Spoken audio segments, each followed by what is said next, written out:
اعوذ باللہ من الشیطان الرجیم بسم اللہ الرحمن الرحیم۔ اب جہاں سے جو شروع ہو رہا ہے چھٹے رکوع سے، یہ میں نے آپ کو بتایا تھا کہ یہ غزوہ تبوک کا مسئلہ ہے، اس کا پس منظر بھی بیان کر چکا ہوں۔ سن 6 میں صلح حدیبیہ ہوئی، حضور صلی اللہ علیہ وسلم نے اس کے بعد آپ اپنے پیغامبر، ایلچی، اپنے خطوط، نامہ ہائے مبارک بھیجے۔ باقی جگہوں پر جو ہوا سو ہوا، لیکن ایک شخص نے کہ جو رئیس بصرہ تھا، شرحبیل بن عمرو غسان کا، اور یہ تھا رومن امپائر کے تابع، ان کا باج گزار تھا، اس نے حضور کا جو وہاں گیا تھا نامہ بر خط لے کر گئے تھے حضرت حارث ابن عمیر ازدی رضی اللہ تعالی عنہ، انہیں قتل کر دیا، شہید کر دیا۔ سفیر کا قتل جو ہے وہ گویا کہ اعلان جنگ ہوتا ہے، لہذا حضور نے ایک لشکر تیار کیا، 3000 مسلمانوں کو جمع کیا، حضرت زید ابن حارثہ کو ان کے اوپر امیر بنایا اور لشکر بھیجا موتا کی طرف۔ یہ جنگ موتا ہوئی ہے سن 8 میں، جمادی الاولیٰ سن 8 میں جنگ موتا ہوئی ہے۔ اس میں ہوا یہ کہ وہاں سے رومیوں کا لشکر آ گیا 1 لاکھ کا، اور مسئلہ یہ پیدا ہوا کہ اب ہمیں مقابلہ کرنا چاہیے یا نہیں، لیکن مسلمانوں نے کہا کہ ہم تو شہادت کے شائق ہیں، شہادت ہے مطلوب و مقصود مومن، نہ مال غنیمت نہ کشور کشائی۔ تو جنگ ہوئی، نتیجہ یہ ہوا کہ حضرت زید ابن حارثہ بھی شہید ہوئے۔ پھر حضور نے پہلے ہی بتا دیا تھا کہ اگر وہ شہید ہو جائیں تو پھر جعفر ابن ابی طالب جو حضور کے چچا داد بھائی تھے، حضرت جعفر طیار، پھر وہ ہوں گے کمانڈر، انہوں نے چارج لیا، وہ بھی شہید ہو گئے۔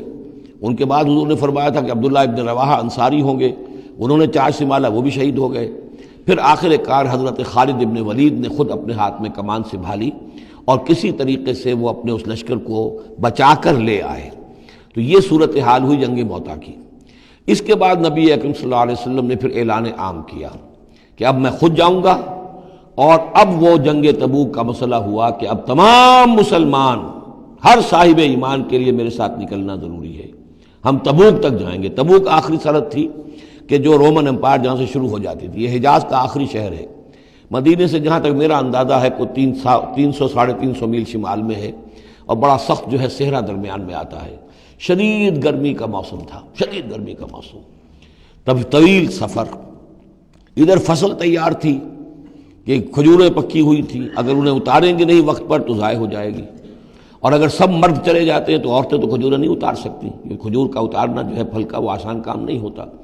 یہ سارے ایسے امتحانات جمع ہو گئے کہ اس کے لیے اہل ایمان کا بھی آخری امتحان ہو گیا، جس کے نتیجے میں جو منافقین تھے ان کا گویا کہ تشت بام ہو گیا، ان کا معاملہ، ان کی کمزوریاں، ان کی خباثتیں کھل کر سامنے آ گئیں۔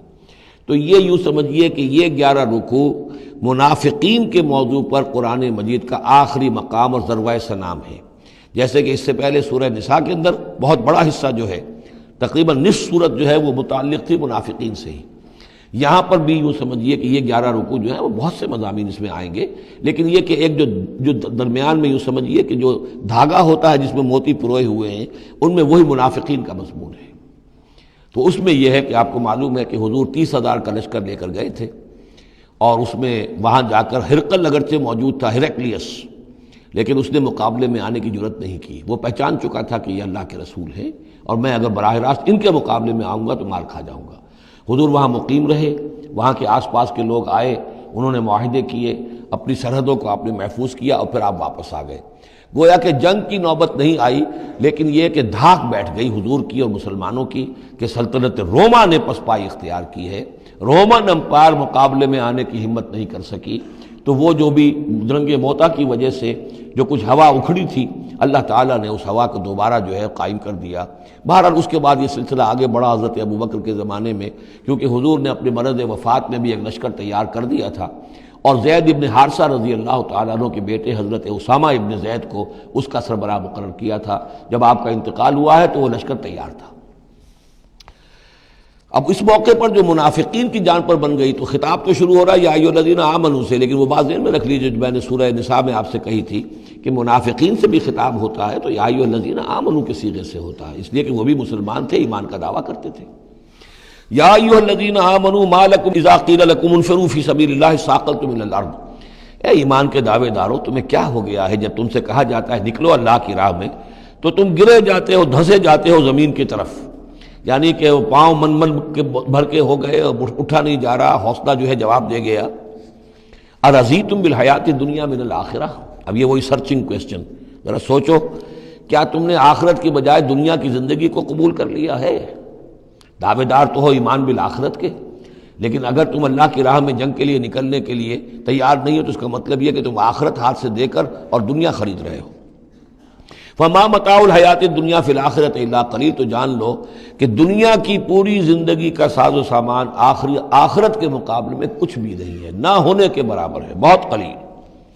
الا تنفروا، اگر نہیں نکلو گے اللہ کی راہ میں، یعذبکم عذابا علیما، تمہیں عذاب دے گا، دردناک عذاب، وَيَسْتَبْدِلْ قَوْمًا غَيْرَكُمْ، اور تمہیں ہٹا کر کسی اور قوم کو لے آئے گا۔ اس نے اپنے دین کا جھنڈا اٹھوانا ہے، تم نہیں اٹھاتے، تمہیں دفع کرے گا، ریجیکٹ کرے گا، مردود کر دے گا اور کسی اور قوم کو لے آئے گا۔